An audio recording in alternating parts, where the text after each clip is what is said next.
Hello, this is Timmy Black, and welcome once again to another episode of The Lives of Contemporary Artists. Now, I don't know about you, but I'm having a little trouble with my time management. Does anyone else struggle with this? This idea as time as a commodity, I struggle with it. I'm something of a procrastinator, especially when the weather is good, when the weather is good in Southern California, which is pretty much, well, always. When the weather is good, procrastinating comes so naturally, so easily, so organically. But even when I decide to put away my surfboard and stuff my golf clubs into the closet and hide my pickleball rackets, and when I get tired of my fancy bicycle, I still have a hard time concentrating on my work. I'll do anything to avoid working, to avoid researching my podcast. I'll do anything to avoid going to exhibitions and visiting artist studios and reading artist statements and going through emails and scrolling through portfolios. And the worst part I avoid until the very last minute is the part where I write an outline and get in front of the microphone and in front of the camera and record this nonsense. But luckily, I have you, my listeners. But don't think I don't know that the only reason you tune into my podcast is because you're using it as a way for you to avoid doing any work. We're basically, you and I, we're a system. We're a system of mutually assured destruction for procrastination. And you know what the really ambitious people are doing right now? While we're wasting our time, you listening, me yakking, the really ambitious people are sitting in front of their laptops and looking at spreadsheets and dreaming up online multi-level marketing schemes. That's what they're doing. And you know what's so special about those people? Those people really know how to focus. They don't spend their precious hours watching Estonia play Cape Verde in the World Cup, and they're not reading online reviews of insulated, ergonomic drinking tumblers, and they're certainly not watching videos of online influencers air frying Swiss chard and okra. No, these ambitious, alert, energetic people are focused. They know how to focus, and they know how to exploit the rest of us who are distracted and easily entertained and forever avoiding the hard work of living with intent. These entrepreneurs are clever and gifted and blessed because they know how to focus. I can't focus. And in a way, I feel like I'm missing an opportunity because it doesn't take any special kind of social media genius to get people to part with their money. I mean, look at all these dumb ideas that have taken off in recent years. I mean, look at protein powder. There's one, protein powder. Somehow we all got persuaded that we're all dangerously protein deficient. And if we don't get 900 grams of protein a day, we're all gonna turn brittle and shrivel up and die. Everyone I know is obsessed with protein. In the 80s, everyone was doing cocaine. Today, everyone I know is spending hundreds of dollars a week buying bags and bags of foul-tasting pea protein powders. Not in the hopes of becoming muscular, but simply to prevent their bones from crumbling like eggshells. I mean, you have to admit it's a terrific idea. It's an ancient idea, but it's a great idea. All these great ideas are basic and old. Create an ailment, make people terrified, sell them the cure. That's how they invented sin. And what is more multi-level than that? Religion.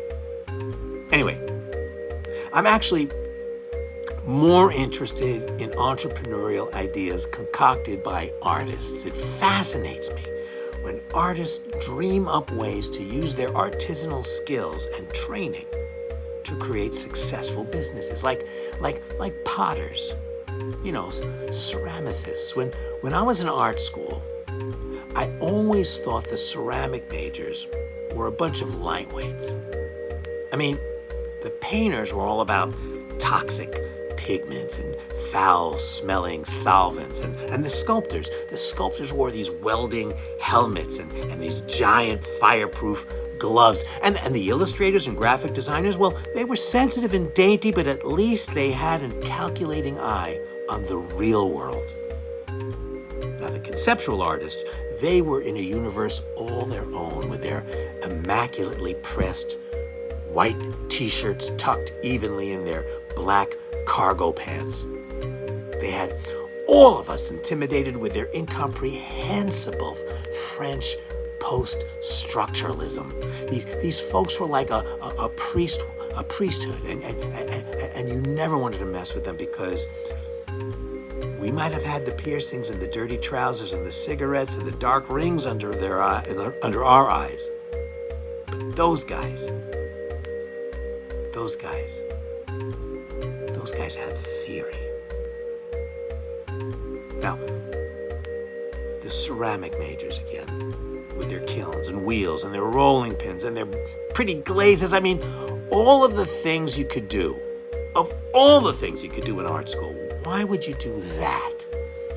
Why would you do that when all the cool people are making black and white videos of people sitting on fire escapes staring into the void? I mean, really. But guess what? According to Forbes, ceramic studios are one of the top 10 growing businesses in the past fiscal year. Places like Dirty Dishes and Fire Me Up and Terracotta Mama. Places where you can take a class in hand building or book a kid's birthday party or have a corporate team building event where everyone gets to make a bright coffee mug or a bulky mezuzah or something like that. These places are killing it right now. And all those ceramic majors from back in the day are buying second homes and sending their kids to horseback riding class in the south of France. Now, this brings me to today's featured genius. We're talking today about the multimedia performance artist, Annie Cioni. I think that's how you pronounce it. Let me tell you her story. Annie Cioni, after graduating from the now defunct San Francisco Art Institute with a master's degree in painting, Cioni or Cioni, I'm really not sure. Anyway, it's not important. Came up with this incredible idea. You see, like many before her, Annie moved to New York to become a famous artist. Now, she brought with her one piece of furniture. She brought this beautiful antique Hamilton oak industrial drafting table that she inherited from her architect grandfather. And this piece of furniture took up about 85% of the square footage in her studio apartment in Queens. Now, unsurprisingly, things didn't go exactly as planned. Her rent and her spotty employment as a waitress and a part-time artist model couldn't quite reach a proper economic détente. Her artwork suffered from negligence and conceptual fatigue. The few small pieces she managed to get included in this or that irrelevant group show were ignored by everyone except for a few loyal friends. On the brink of despair, Annie seriously considered folding up her tent and joining the Navy, but instead, in a spasm of reckless chutzpah, she borrowed $30,000 from an old boyfriend in the Bay Area who had made a fortune investing in some type of surveillance app that he subsequently sold to the Department of Homeland Security. And she took that money and signed a 2-year lease on a storefront in Greenpoint. Now, we talked already about the very lucrative color your own pottery businesses. Well, there's an equally lucrative painting counterpart to this formula. Places like Paint and Drink and Scribble and Stroke, and there's one called Vincent Van Cabernet. They're popping up all over the place, and painters have finally figured out how to monetize their limited skills, and they figured out you can serve some appetizers and pour a few glasses of cheap wine and hand out some canvas boards and a brush or two and a few tubes of acrylic paint and at $50 a pop, you can host a bunch of project managers for some office happy hour or a midlife single woman's book club or a software developer's 30th birthday party. And if you have the right 80s pop playlist, you have no idea how much fun people can have with a cloud and a horizon and a mountain and a tree. I'm telling you, if you're an artist and you're looking for another way to debase yourself, there's money to be made in paint by number.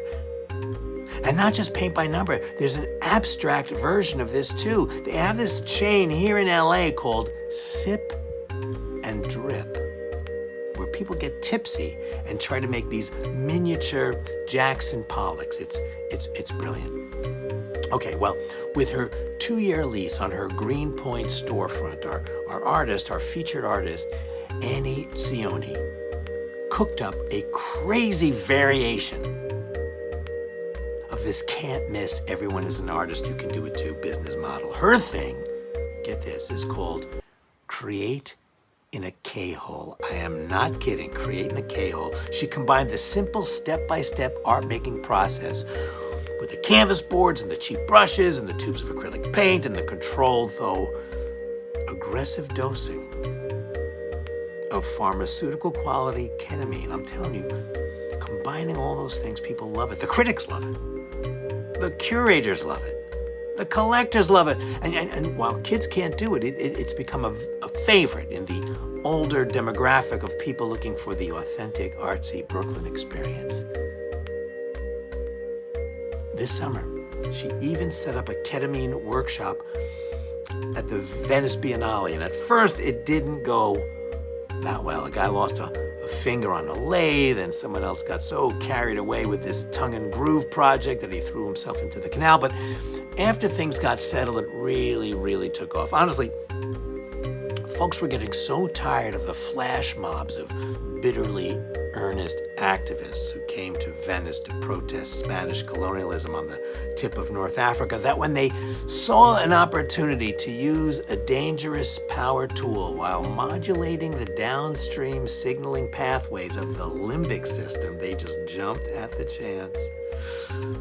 Now, one critic pointed out that when she experienced the disassociative anesthesia of the K-hole clamps and the cordless drills, she felt as if she were in a sound bath while walking through a Richard Serra torqued ellipse. Now, when I graduated art school, I worked in construction. I waited tables, I drove a cab, I did all sorts of odd jobs to make ends meet. But these days, there are so many ways, so many new entrepreneurial opportunities for artists who have a commercial imagination and a healthy tolerance for risk to start a business. Unlike art, business doesn't necessarily need to be original. It just has to be able to identify a trend. Sip and paint, scribble and splash, color my cup, create in a K-hole.